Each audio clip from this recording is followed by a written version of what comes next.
podcast. Bring your friends. Whatever you need or want to do. And, I see it with my family. We sit down to dinner. We don't get together because my daughter's in New York and the other one, works a lot. And my wife does too. And I said, could we take a half an hour and everybody just set your phone down?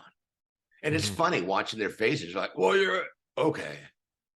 Just to, and the internet addiction is rampant and it's not even talked about with young people. And according to studies, which we'll see because they're underway now with the pandemic, with kids that were prevented from going to school, they were at home on the internet.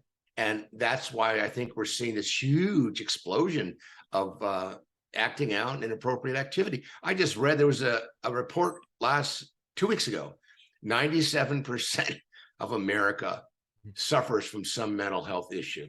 97%. Yep. Wow. I didn't realize it was that high. No.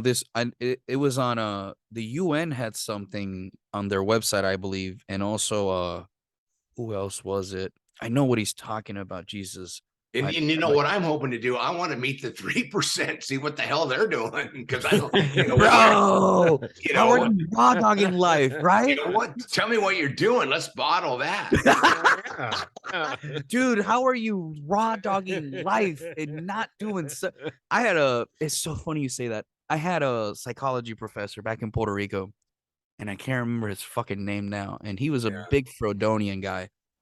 And one of the things that he said is, I don't trust people who don't drink, don't smoke, don't do some sort of drug, or don't fuck a lot.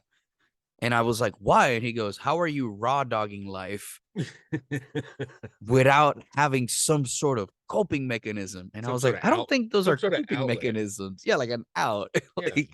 But it's so crazy. 3%. Yeah. And that could be that could be a lot of screwing. Well, that could be the error of the study too, that 2 or 3 point error. But it's fascinating that someone I have not seen the study and I'm looking forward to getting a hold of it, because how does someone make that kind of assessment and then put a label on it and then publish it? And if it's true, gee whiz, it kind of answers all your, every time you've asked me why, well, there you go. I mean, if we can't, the analogy I give when people ask me, why do you think kids are taking medication that they know could kill them and not having any, kind of, door closing on that? And I said, look, I've never met anybody who would be willing to drive 65, 70 miles an hour in pouring rain with their headlights off. So we know that the average person's got the mindset to make a common sense evaluation of what something might be that's unsafe.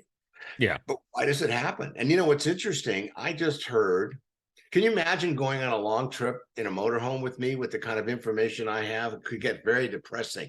But I try to lay it out in an upbeat way that for every person who overdoses and dies, 14 people overdosed and got it reversed. So when someone said to me, are things getting better? Well, that's a significant change.